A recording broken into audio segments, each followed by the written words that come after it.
Listening और hearing में क्या अंतर है? लिसनिंग और हेयरिंग दोनों एक ही वर्ड है ना।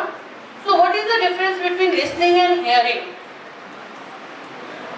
आपको मालूम है, मैं बताती हूँ बेटा। लिसनिंग और हेयरिंग ये होता है कि एक पूरी क्लास भरी होती है और उस क्लास में जो टीचर है वो लेक्चर अपना एक ही जैसा देती है ना, वो बायस तो नहीं होती, एक बच्चे को अलग और दूसरे बच्चे को अलग तो नहीं देती। लेकिन जो लिसनिंग और हियरिंग का वहां पे फर्क क्या पड़ता है? जो बच्चा लिसन करता है, लिसनिंग ध्यान से सुनता है, ध्यान से सुनना, and then execute that is actually listening. एक बच्चा सिर्फ इसलिए सुनता है कि मुझे आंसर देना है, that is hearing.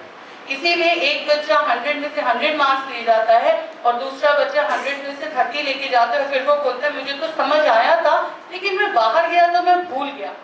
So that is the difference between listening and hearing. सो आप लोग अगर थोड़ा सा अपने माइंड को शांत करके एक बार सुन लेंगे, maybe I am going to give you some very good tips which is going to help you for lifetime. It's not about 1-2 दिन के लिए मैं आपको टिप्स नहीं दे रही हूँ, मैं आपको जो टिप्स दे रही हूँ वो लाइफ टाइम के लिए दे रही हूँ। लाइफ टाइम के लिए हमें चाहिए ना। तो जो हेल्थ एंड हाइजीन है वो कहीं ना कहीं हमारे इनर पार्ट से और आउटर पार्ट दोनों से जुड़े हुए हैं, ठीक है। तो let's talk about those areas जिनके, हाँ मैं बात कर रही थी किचन की। जब हम किचन में काम करते हैं, बर्तन धोते हैं, तो हम एक छन्नी डालते हैं वहाँ पे। छन्नी किस लिए डालते हैं? ताकि जो सारा कचरा है वो उसमें से निकल जाए और हमारी पाइपलाइन जो है वो खराब ना हो। That's the reason. The same thing God has gifted us some छन्नी। कहाँ पे उन्होंने वो छन्नी दी है? नोज में और ईयर्स में, दोनों में दिया उन्होंने छन्नी। वो दोनों की दोनों छन्नी क्या काम करती हैं? वो काम करती है कि हमारी जो ब्रीथ है अगर उसमें गलत हम ले रहे हैं तो उसको रोक लेंगे। कानों में भी सेम होता है, सेम होता है ना। आप में से अभी, ठीक है, right now don't do it, घर पे जाके करना, बिकॉज यहाँ पे आपको पानी नहीं मिलेगा। हमारी बॉडी का सबसे जिसमें जो स्मेल आती है ना, वो एरिया होता है हमारे कान के पीछे वाला एरिया। टच मत करो क्योंकि फिर खाना नहीं खा पाओगे राइट नाउ, ओके। बिकॉज जो सारे जर्म्स होते हैं वो सबसे ज्यादा कान के पीछे वाले एरिया में होते हैं। हम फेस वॉश करते हैं यहाँ तक, समटाइम्स यहाँ तक, लेकिन हम कानों के पीछे वाले एरिया को छोड़ देते हैं। कभी अपने कानों के पीछे वाले एरिया को हाथ लगा के स्मेल करके देखना, यू फील कि इट्स फील सो बैड, बहुत ही गंदा होता है, ठीक है। सेकेंड जो होती है हमारी बॉडी की जो प्रॉब्लमेटिक जो प्लेस होती है, दैट इज बेली बटन।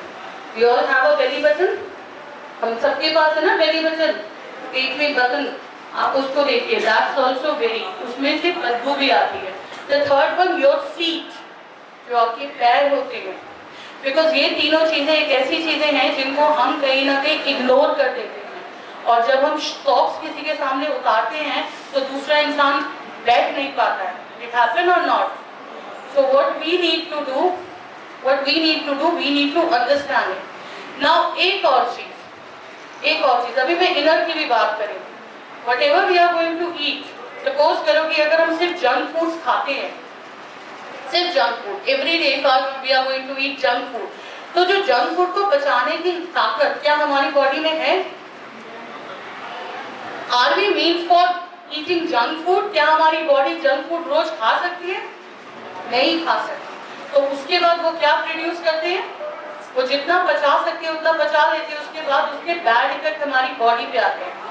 एक महीना अगर आप सिर्फ जंक फूड खाओगे ना, यू कैन फील कि आपका जो बॉडी ओडोर है, जो बॉडी में से आपकी बदबू है, वो इतनी खराब होगी कि आप खुद को ही नहीं बर्दाश्त कर पाओगे, दूसरा तो क्या बर्दाश्त करेगा। सो वो चीजें होती हैं जो हम खाते हैं, उसका जो हमारे को रिजल्ट मिलता है।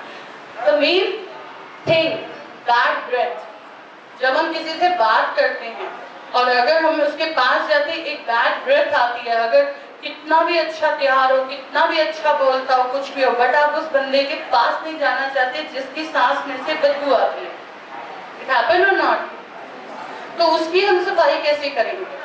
मैंने आपको बताया, everyone is going to say that brush your teeth. अच्छा, जब हमारी बैड ब्रेथ आती है हमें पता चल जाता है ना, हमें खुद को तो पता चल जाता है ना, यस और नो? उसकी सबसे बड़ी रेमेडी होती है बेटा पानी पीना। आप जितना पानी, see I am not from science background, but the thing is that जो मैंने लर्न किया है, जो मैंने अपनी भी लाइफ में किया है, अगर हम पानी कम पीते हैं ना तो हमारी जो ब्रेथ होती है वो बहुत ज़्यादा क्या हो जाती है, खराब हो जाती है। और उसको ठीक करने के लिए बहुत सारे माउथ वॉशेस भी काम नहीं करते, क्योंकि एक नेचुरल प्रोसेस है। भगवान ने जो हमारे को बॉडी दिया ना, इतनी ज़्यादा उसने सस्ता मेंटेनेंस दिया ना, इतना सस्ता मेंटेनेंस कि अगर हम करें तो हम बहुत अच्छा कर सकते हैं। But what we are actually doing, हम उसे पहले रगड़ देते हैं अच्छे से, जब खराब हो जाता है तब हम उसे सही करने आते हैं। लेकिन अदरवाइज इतनी सस्ती मेंटेनेंस, एक ब्रश ही तो करना है, ब्रश के बाद आपको रोज के रोज टंग क्लीन ही तो करना है, फिर आपको माउथ वॉश की भी जरूरत नहीं पड़ेगी। सपोज अगर आपको लगता है बैड ब्रेथ होने वाली है, 2 बार ब्रश करो, 3 बार कर लो, लेकिन हमें पता चल जाता है कि हमारे में क्या प्रॉब्लम आने वाली है, पर हम उसे देखते नहीं हैं।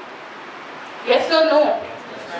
हमारे बालों को 3 दिन, कम से कम 3 दिन धोने की जरूरत होती है, सो दैट जो हमारे जर्म्स है वो ना चिपके और डैंड्रफ ना आए।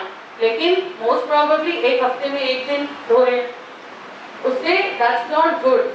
द सेकेंड थिंग, जब हम अपने आप को नहाते हैं जब, तो हम लोग रिस्पॉन्सिबल है ना, तो we need to take care of every area of our body, whether it's neck, whether it's कान के पीछे, whether it's belly button, whether it's our legs also, feet also। किसी ने बहुत महंगी भी चप्पल पहनी हो, लेकिन अगर उसके पैर फटे हुए हैं या उसके पैरों से बदबू आ रही है, तो उसकी चप्पल की वैल्यू खत्म हो जाएगी। लेकिन अगर आप नंगे पाँव भी किसी को देखो और किसी के पाँव बिल्कुल प्यारे से, बिल्कुल सॉफ्ट से, जैसे हमारे होते हैं वैसे होते हैं, तो वो नंगे पाँव भी अच्छे लगते हैं, isn't it? There are so many things which we need to understand. That is called health and hygiene. अंदर की चीजें भी हमें साफ करनी पड़ती है। We don't need to eat so many junk food. Junk food को हमें अवॉइड करना चाहिए, लेकिन उसके साथ साथ हमें अपने आउटर भी रखना चाहिए। अब करके तो देखो, जो हम 5 मिनट का नहाते हैं ना, उसको 10 मिनट कर लो, फिर कम से कम आपकी खुद की बॉडी और जो आप खाएंगे उसके बाद आपके थॉट्स आते हैं। सफाई तो हमें हर जगह की रखनी चाहिए।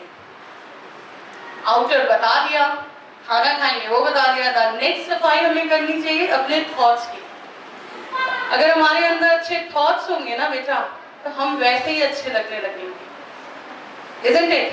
लेकिन उससे पहले हमें ऊपर से भी अच्छा लगना है, हमें प्रेजेंटेबल लगना है हमें। और ये मत सोचो कि हमें एक दिन प्रेजेंटेबल लगना है, अगर हमें लगना है तो हमें रोज प्रेजेंटेबल लगना है।